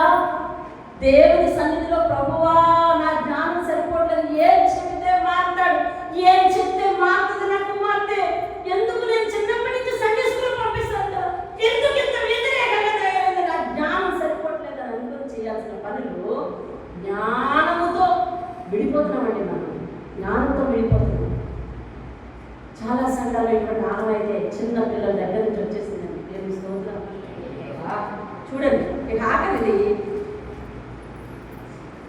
అప్పుడు ఏమొస్తుందంటే మీరు జ్ఞానం కదా అనుకోవద్దు. ఆశీర్వాదం చెప్పలేదు, మీరు అడగలేదు. ఆశీర్వాదం గురించి మీరు అడగలేదే కదా, అలా కూర్చున్నాక ఆశీర్వాదం గురించి అడగలేదే మీరు చెప్తారు కదా అనుకున్నారా? సరే చూడండి, అది కూడా ఆజ్ఞ. ఆశీర్వాదం చెప్పాము ఇప్పుడు.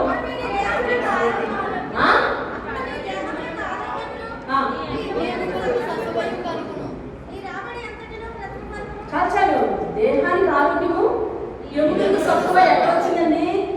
నేను జ్ఞానిని అని అనుకోకుండా ఉండి దేవుడి మీద ఆధారపడి వస్తుంది. దేవుడి అరే ఆజ్ఞలు ఎత్తింది, ఆశీర్వాదాలు గొప్ప కదా, ఆశీర్వాదాలు గొప్ప కదా. ఇవాళ ఎముకలకు బలం లేకపోతే, దేహంలో ఆరోగ్యం లేకపోతే లక్షలు ఖర్చు పెడుతున్నాం ఇప్పుడు. అవునా కదా చెప్పండి? లక్షలు ఖర్చు పెడుతున్నాం, లక్షలు ఖర్చు పెడుతున్నాం. 25 లక్షలు కట్టినా నువ్వు బతకమని చెప్పారు అనిపిస్తుంది. దేవుడు ఆరోగ్యం లేదు, నువ్వు బతకయ్యా, చచ్చిపోతావు, ఎందుకు నీ పిల్లల్ని దాచుకోమమ్మా ఆ డబ్బులు అని చెప్పి. దేహంలో ఆరోగ్యం ఉందండి, అది ఎంత ఖరీదైందో మనకు తెలీదు. దేహంలో ఆరోగ్యం అది ఎలా వస్తుందో తెలుసా? నేను కాదు జ్ఞానిని, నా కుటుంబంలో దేవుడు జ్ఞానవంతుడిగా ఉండి రూలి చేయాలి అని అనుకోవాలి. దేవుని స్తోత్రం. ఇక 5వ ఆజ్ఞ చదువు వెళ్ళిపోదాం. నీ రాబడి అంతటిలో ప్రథమ ఫలమును ఏంటది? నీ ఆస్తిలో భాగమించి యెహోవాను ఘనపరచుము. అప్పుడు నీ పొట్టలో ధాన్యం ఎలా ఉంటుందంటే సమృద్ధిగా, నీ గానుగుల్లో కొత్త ద్రాక్షరసము. దేవునికి స్తోత్రం కలుగునుగాక. హల్లెలూయా. ఈ మాటలు మనం విశ్వసిస్తాం. మీరు ఎంతమంది సంపాదిస్తున్నారు? ఎంతమంది ఇదిగో ఈ సంపదలు ఇదే ఖచ్చితంగా 10వ వంతండి అని ప్రార్థించి తీస్తారు? ఆస్తిలో భాగం. నన్ను ఒక ఆమె పిలిచింది వాళ్ళ ఇంటికి. ఎందుకని వెళ్ళాను, అక్క లోన్ పెట్టిన డబ్బులందరినీ ప్రార్థించి ఇందులో 10వ వంతు తెస్తున్నాను. అదేంటా లోన్లో 10వ వంతు ఆశ్చర్యం. ఆమె మనసు అలా కమిట్టయింది. సంపాదనలోనే 10వ వంతు లేని పరిస్థితులు ఉన్నాయి. మనం అనుకుంటాం ఒక రకంగా ఏంటి తెలుసా, ఏదన్నా చర్చిలో నీళ్ళు అనుకోండి, దాన్ని మనం ఫుల్ఫిల్ చేసేస్తాం. అక్కడి నుంచి 10వ వంతు నుంచి దాన్ని డైరెక్ట్ చేస్తుంటాం కొన్నిసార్లు. అలాంటి తెలివితేటలు కూడా ఉపయోగిస్తుంది. అదే ఫర్ ఎగ్జాంపుల్ ఎవరిని అనడానికి లేదు. ఫర్ ఎగ్జాంపుల్ నాకు ఇది ఏదో అవసరం ఉంది, పోడియం అవసరం ఉంది. ఇంకా నేను అనుకుంటాను ఆ పోడియం కొనేస్తాను అనుకుంటాను. నేను నా రాబడిలో 10వ వంతు తీయను. కోడి కొనిచ్చేస్తానండి, కోడి 20,000. అప్పుడు నేనేం చేస్తానంటే, ఓహో నా 4 నెలల జీతం సరే, 4 నెలల జీతంలో 10 తీస్తే ఎంతో కోడి ఖరీదంతా అని నేను అనుకుంటాను. లేదా 2 నెలలు నా జీతంలో 10 తీస్తే అంత ఖరీదా, 2 నెలలు నేను 10 తీయక్కర్లేదు ఇచ్చేసాను మందిరానికి ఎప్పుడు అని అనుకుంటాను. ఇది 10 కాదు కొనిచ్చేది, ఆస్తిలో భాగం అనేది. ఇది ఆస్తిలో భాగం, అది 10. రాబడి అంతట్లో 10. నీ సంపాదన చేతికి అందగానే ప్రార్థన చేసి దేవుని వంతు దేవుడికి తీసుకొచ్చి ఇవ్వాలి. అప్పుడు నీవు వెతుక్కోవు, అయిపోతుందే అని వెతుక్కోవు. సారెపతి విధవరాలు వెతుక్కోలేదు. ఇక ఒకసారి అయిన తర్వాత వెతుక్కోలేదు. ఎందుకు తెలుసా? ఆమె మొట్టమొదట తీసింది ఆమె దగ్గర ఉన్న పిడికిల్లో మొట్టమొదట తీసి సేవకు పట్టేసి ఇచ్చేసింది అంతే. అందువల్ల ఏమైంది తెలుసా? తరగలేదు, తరిగిపోతుందేమోనని చూసుకోలేదు అంతే. అదే కదా కింద రాశాడు, నీ పట్లలో ధాన్యం ఎక్కడ ఉంటుందంట? సమృద్ధిగా ఉంటుందంట. గానుగలలో కొత్త ద్రాక్షారసం, కొత్త వస్తువులండి, కొత్త వస్తువులు నీటి నిండా. డబ్బులు ఉన్నప్పుడు విపరీతంగా ఖర్చు పెట్టుకుని తిని, డబ్బులు లేని రోజులు వెతుక్కుని బాధపడే పరిస్థితి రాదు. అప్ అండ్ డౌన్ అవ్వదు. నీ వంటగది అప్ అండ్ డౌన్ అవ్వదండి. నీ వంటగదిలో డబ్బులు అప్ అండ్ డౌన్ అవ్వవు. సమృద్ధి అని చెప్తున్నాడు దేవుడు. ఎక్కడ పెట్టారా? సంపాదన. దేవుడు ఇస్తాడు. అలాగని చెప్పి ఆదివారం పనికి రాకుండా ఓటీలు చేసేసి దేవుడికి సంపాదన 10 ఇచ్చేటట్టు అది పెద్ద ప్రమాదం. అర్థమైందా? దేవుడి 10 ఎలా అవుతుందండి? ఆదివారం కూడా నేను పనులకు వెళ్ళాలి కదా అంటే కనుక ప్రమాదమే. అర్థమైందండి? ఆదివారం రాజ్యం మీద కూడా దేవుడి స్తోత్రం కనుక ఎన్నైంది అండి? ఇక ఆలోచన 21వ వచనం. నా కుమార్తె లెస్సైన జ్ఞానమును వివేచనను భద్రం చేసుకో, వాటిని నీ కన్నుల ఎదుట నుండి. ఎక్కడి నుండి అంటే ఇదేంటో తెలుసా? జ్ఞానం ఎక్కడి నుండి వస్తుంది? దేవుడి మాట చదివితే వస్తుంది. దేవుడి స్తోత్రం కదా. నీ కన్నుల ఎదుటి నుంచి వాక్యం తొలగిపోనివ్వకు అంటే వాక్యాన్ని చదువు. మొట్టమొదటి ఆజ్ఞ ఏంటమ్మా? విని పాటించు. 6వ ఆజ్ఞ ఏంటి? చదువు. మీరు ఎంతమందికి చదవచ్చు? ఇంతమంది ఉన్నారు. ఎవరు చేయట్లేదు. చదివిన ఒక్క చేయవచ్చు. ఎంత పెద్ద చదువు. మీరందరూ ఇల్లిటరేట్సా అండి? చదవమంటాడు. జ్ఞానం సంపాదించుకో. నీ కన్నుల ఎదుట నుండి. మీ వాక్యం ఎక్కడ ఉంది ఇప్పుడు? మీ కన్నులు ఎదుగుతుందా? మీ కన్నుల ఎదుట నుండి సంపాదించుకున్న లెస్సైన జ్ఞానం. మరి ఇందులో ఉంది. లెస్సైన జ్ఞానమును ఏం చేయాలంటే కన్నుల ఎదుట నుండి తొలగిపోనివ్వకుండా ఉంటే అప్పుడు ఏం జరుగుతుందో తెలుసా? 23వ వచనం చదువు. అప్పుడు నీ మార్గమున ఎలాగా? ఎలా ఎత్తులో దర్జాగా పండేసుకునే వ్యక్తి వచ్చేద్దాం. ఏం జరగదు మనకి. దేవుని స్తోత్రం. సురక్షితం. మీ పిల్లలు పనిలో వెళ్తున్నారు, కష్టకరమైన ప్రమాదకరమైన కంపెనీలో పనిచేస్తారు. అర్థమవుతుందండి? మీరు ఎలా వెళ్ళారో చెప్పు. అలాగే ఇంటికి వస్తాం. దేవుని స్తోత్రం. సురక్షితము. ఈ పాయింట్ మనం విస్మరించకూడదు. ఏ పాయింట్ విస్మరించకూడదు అసలు. దేవుని స్తోత్రం కలుగుతుంది. హల్లెలూయా. అప్పుడు నీ మార్గమును సురక్షితంగా నడిచేదట. అది చెప్తున్నాడు 24వ వచనం. పండుకున్నప్పుడు భయపడి పరుని సుఖంగా నిద్రిస్తాం, ఆకస్మికంగా భయం వస్తుంది అనే పరిస్థితి ఉండదు. దేవుని స్తోత్రం కలుగుతుంది. హల్లెలూయా. రైట్. ఇక ఆఖరి 7వ, సంపూర్ణంగా 7 ఆజ్ఞల గురించి. 7వది 27వ వచనం. మేలు చేయడానికి చేతనైనప్పుడు దాన్ని పొందదగిన వారికి చేయకుండా మేలు నీకు ఎవరికైనా చేయాలని అనిపిస్తే కనుక నీ పరిధిలో చెయ్యి. పరిధిని మించిపోయి కాదండి, పరిధిలో చెయ్యి. అందుకని మేలు చేసినందుకు ఎవరన్నా బలహీనంగా ఉన్నారు, నువ్వు ఏదో చిన్న సాయం చేసావనుకో, ఇంకా ఏదో ఏదో ఏదో నేను చాలా ఉపయోగపడిపోతున్నాను అనుకో. ఉపయోగపడేలా దేవుడు నియమించాడు. దానికి స్తోత్రం చెప్పు. అలా సంఘానికి ఎంతమంది ఉపయోగపడకపోతే నేను ఈ సేవ చేయలేదు. ఏ సమయం అంటే ఆ సమయం ఎవరెస్ట్ కానీ మొన్నటువంటి పెద్దవాళ్ళు. ఇప్పుడు ఎవరెస్ట్ లేచాక వీళ్ళు వచ్చారు. అంతకుముందు నన్ను ఎక్కువ సేవలో చేసింది నాన్నగారు. మీ అందరికీ తెలుసు కదా, నాన్న వయసు పేద. తర్వాత ఎక్కడికక్కడ వస్తున్నారా అంటే నా వెనకాల వచ్చేసేవారు వీళ్ళందరూ. ఆ సమయం వేసి ఎన్నోసార్లు శ్రీనివాసు గారు చెప్తుంది అన్న కంచ దగ్గర కూర్చున్నారు. తర్వాత ప్రార్థన గురించి సందర్భాన్ని ఇప్పుడు మీరు అందరూ కూడా నాకు సేవలో సహకరిస్తున్నారు. అమ్మ బాబు దొరికారు దూరంటారు అనుకోకూడదు. అలా అనుకున్నావా పతనం స్టార్ట్ అయిందన్నమాట. ప్రయోజకుడు కావా? ఇతరులకు ఉపయోగపడవా? ఇతరులకు ఉపయోగపడిపోతున్నందుకు ఏదో పోతున్నట్టుగా అనిపిస్తుందా?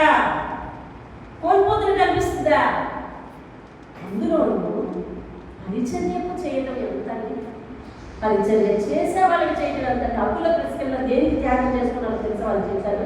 కేవలం పౌరులకు సహాయం చేయడం తెలుస్తుంది. పౌరులకు సహాయం చేయడం. బర్నబా, మార్కు అనేవాళ్ళు వీళ్ళకి వాక్య పరిజ్ఞానం ఉంది. కానీ మార్కు అయితే నాకు బాగా సహకారం చేస్తారు. అతనే పంపించాను నేను దేవిస్తోత్రం.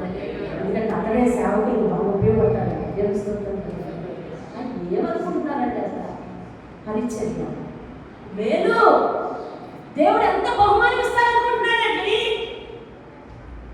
బాధపడుతున్నావా ఉపయోగపడుతున్నందుకు? నిన్న చర్చలో ఏదో అవసరం వచ్చింది. రోజు డబ్బులు ఖర్చు పెట్టాల్సి వస్తుంది బ్యాటరీ. ఏమండి వెంటనే నిన్న రాత్రి సతీష్ వచ్చి బాక్స్ పెట్టే వరకు దిక్కు లేదు. నాకు బాక్స్ లేదు. తెలుగు సమయానికి వచ్చేవాళ్ళు అయితే నాకేమండి అక్కడ బాక్స్ పెడతారు. అసలు పెట్టు. ఈ లోపల బ్యాటరీ తీసుకురా బాబు అన్నాను. బ్యాటరీ పనిచేయలేదు. బయట పనిచేయలేదు. తిరిగి ఇళ్ళే పాడారు. సమయం ఉంది. ఈరోజు ఏమనుకున్నా ఏమనుకోదు. అంతే. ఏమనుకోద్దు. బ్యాటరీ లేవు, పాడట్లేదు. అందులోంచి కరెంట్ లేదు. బాబు బ్యాటరీ తీసుకురా బాబు అనేసి ఆయన పంపితే ఈ లోపల ఎలక్ట్రానిక్స్ మనకు ఉన్నారు కదా, అక్కడ ఫోన్ చేశారు. నువ్వు అర్జెంట్ కంపెనీకి రావాలంటే ఉన్నట్టు ఏమైపోయిందంటే సార్ పారిపోయాడు. ఇంకా వచ్చేటప్పుడు ఆలోచించుకున్నాడు. ఇంకా అలా రావలేదని చెప్పేసి 800 పెట్టి ఛార్జింగ్ బ్యాటరీ కొన్నాడు. ఆ విషయం నాతో చెప్పాడు. నాయనా అది సేవలోకి కదా, నేను పెడతాను అంటే నాకు ఉద్యోగం అనేది సేవలో పెడతాను. బాధపడుతున్నావా పెట్టడానికి? పరిచర్య పెట్టడానికి. సేవకులకి ఏదైనా చిన్న సహాయపడితే ఏదో బ్రహ్మాండంగా చేసినట్టు భావిస్తున్నావా? దేవుడు నిన్ను సహాయపడే స్థానంలో ఉంచాడన్న పేరు మర్చిపోతావా? దేవుడిస్తుంది. నీ మూత లేకపోతే సేవ జరగలేదు అని అన్నానంటే దేవుడు నిన్ను ఎక్కడ ఉంచాడో తెలుసా? లేకపోతే అవదంట. అది కాదు, ఆ స్థానంలో కాదు ఉంచింది. నువ్వు ఉపయోగపడేలా చేశాడు. దేవుని స్తోత్రం కలిగి. హల్లెలూయా, హల్లెలూయా. మేలు చేయడం నీకు వస్తే కనుక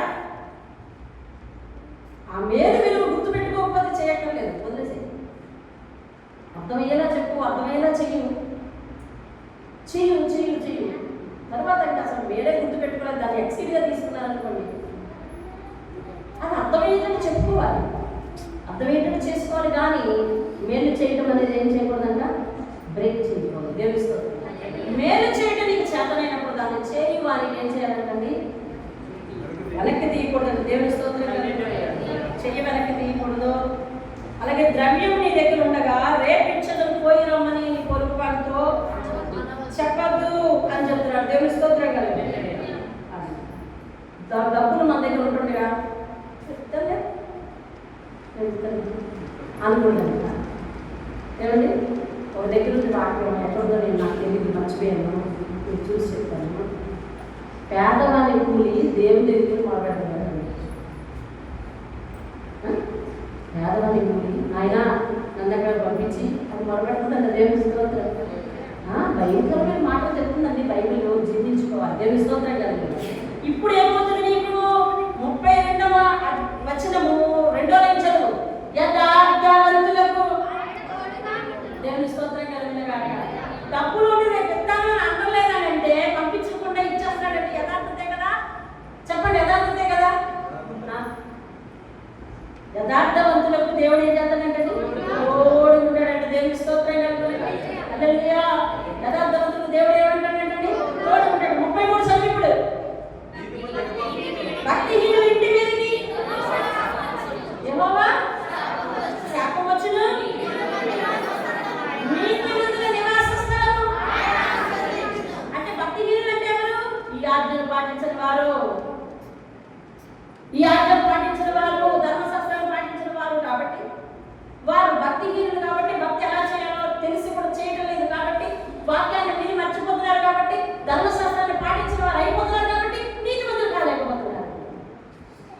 చేస్తే నీతిమంతుల ఇంటి మీదకి ఏమొస్తుందండి?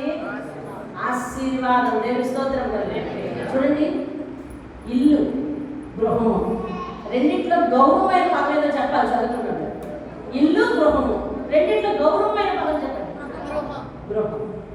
గౌరవమైన పదం ఏంటంటే గృహం. పైన చూడండి, భక్తిహీనుల ఇంటి మీదకి ఏమొస్తుందంట? శాసనం. నీతిమంతుల నివాస స్థలం. నివాస స్థలం అంటే ఇది గృహం.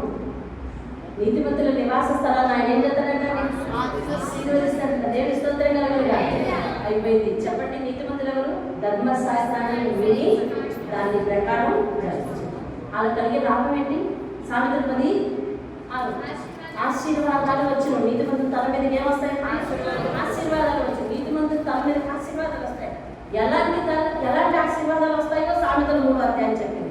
పైన ఆజ్ఞ, కింద ఆశీర్వాదం. పైన ఆజ్ఞ, కింద ఆశీర్వాదం చెప్పింది. దేవుని స్తోత్రం కలుగుతుంది. ఇలాంటి ఆశీర్వాదాలను నిర్లక్ష్యం చేసుకోకూడదు.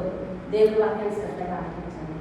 దేవుడు ఈ కొద్ది మాటలు దీవించి ఆశీర్వించి నీ నివాస స్థలాన్ని ఆయన గొప్పగా ఆశీర్వదించునుగాక. వీటిని పాటించకుండా పెడచెవిన పెట్టి మర్చిపోయేటట్టు చేసే తంత్ర కొట్టి అపవాది నీ జీవితంలో నీ మీద రాజ్యం ఆడకుండా అంతమైపోవునుగాక. అపవాది క్రియలకు అంతమని అంటున్నారు కదా. నన్ను జయించే అపవాది అంతమైపోవాలని ప్రార్థించండి. దేవుని స్తోత్రం కదండి. ఒక్కసారి చూస్తారా? 10వ అధ్యాయానికి వస్తే నేను కొన్ని సత్యాలు చూపిస్తాను. సామెతలు 10, 16, 24, 30 చదవండి ఒకసారి. 16 ఒకటి చదవండి. నీతిమంతుని కష్టార్జితము జీవదాయకము. 16 తర్వాత 24 కింద చదవండి. నీతిమంతులు చదవండి. నీతిమంతులు ఆశించినది దొరికిన. 30వ వచనం చదవండి. నీతిమంతుడు ఎన్నడూ కదిలింపబడడు. దేవుని స్తోత్రం కలుగునుగా. నీతిమంతుడి కష్టార్జితం జీవదాయకం అవుతుంది. నీతిమంతుడేమో ఆశించింది దొరుకుతుంది. నీతిమంతుడు మరి ఎన్నడూ కదిలింపబడ్డంట తన ఆశ భంగం అయిపోతుంది. దేవుడు శ్రమిస్తున్నాడు. దేవుని స్తోత్రం కలుగునుగా. వాక్యంలో ధ్యానించడం మోకరించింది. పరిశుద్ధుడైన దేవుడు నువ్వు నీతిమంతుడిగా ఉండాలని చెప్తున్నాడు. ప్రేమాస్వరం నువ్వు నీతిమంతుడు ఉంటే నీతిమంతుడిని ఆ రాజ్యం తీసుకోవాలని ఆలోచిస్తున్నాను. నువ్వు నీతిమంతుడిగా ఉంటే తనతో పాటు నిన్ను పెంచాలని ఆశిస్తున్నాను.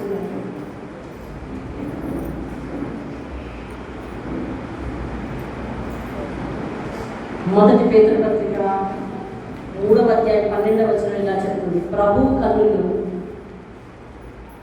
నీతిమంతుల మీద ఉన్నాయంట. ఆయన చెవులేమో నీతిమంతుల ప్రార్థనల మీద ఉన్నాయంట. ఇది కూడా నోట్ చేసుకోండి. 3వ అధ్యాయం 12వ వచనం మొదటి పేతురు పత్రిక. ప్రభు కన్నులు నీతిమంతుని ప్రార్థనల మీద ఉన్నాయి. ప్రభు కన్నులు నీతిమంతుని ఇంటి మీద ఉన్నాయి. ప్రభువు చెవులు నీతిమంతుని ప్రార్థనల మీద ఉన్నాయి. నీతిమంతునికి వచ్చుబడి చాలా ఎక్కువ. నీతిమంతుని తల మీద ఆశీర్వాదాలు వెంటనే వస్తాయి. ఎలాంటివి వస్తాయి అంటే సుఖ జీవనంతో గడుపు సంవత్సరంలో దీర్ఘాయువు, శాంతి, మార్గములు సరాలం అవ్వటం, దేహములకు ఆరోగ్యం, ఎముకలకు సత్తువ, మరి ఆహారం సమృద్ధిగా ఉండటం, ఏది తరిగిపోకుండా ఉండటం, నిర్భయంగా జీవించటం, ఆకస్మికంగా కలుగు భయానికి లోనకుండా ఉండటం, యథార్థవంతుల ఇంటి మీద, యథార్థవంతుల నివాస స్థలం మీద ఆశీర్వాదం వస్తుంది. పరిశుద్ధులైన పరమ తండ్రి వందనాలు. మేమందరం వాక్యం వినేవారంగా కాకుండా విని దానిని గైకొంటూ అపవాది మమ్మల్ని స్కానింగ్ చేసి ఏ ఏరియాలో పడిపోతున్నామని, ఏ పరిస్థితులు కల్పించి మమ్మల్ని పడగొడుతుందో అటువంటి పరిస్థితులను మా జీవితాల్లో రద్దు చేసి అపవాదిని గెలిచేటటువంటి శక్తి దీని ద్వారా మాట్లాడారు. ప్రభువునందు మహాశక్తిని పొందుకున్నాము. అటువంటి శక్తిని అందరికీ అనుగ్రహించండి. ఈరోజు సంఘాలలో నాయకులు కూడా కుటుంబ కుటుంబాలు కలిసి ఉండాలి అనే నినాదాన్ని వదిలిపెడుతున్నాను అయ్యా. పార్టీలు చేస్తున్నారు, ఆరాధనలు పార్టీలు చేస్తున్నారు. వద్దు, మేమందరము నీ సన్నిధిలో కలిసి కట్టున్నాం ఉండాలి. కుటుంబంలో ఎంతమంది సజీవంగా ఉన్నామో అంతమంది నీ సన్నిధిలో ఉండాలి. ఎంతమంది బ్రతికి ఉన్నాము అంతమంది నేను కలిసి స్తుతించాలయ్యా. ఈ నినాదం ప్రతి నీతిమంతుని ఇంటి మీద ఆశీర్వాదంగా ఇవ్వుతండి. వేరు చేసి సహాయం అనుగ్రహించండి. యేసు నామములో నీవిచ్చు ప్రతి ఆశీర్వాదాన్ని వారిని అనుగ్రహించండి. ఆ నీతిమంతుని బిడ్డలుగా జీవించడానికి కృపను అనుగ్రహించండి. యేసు పరిశుద్ధ నామములో అడిగి వేడుకుంటున్నాను.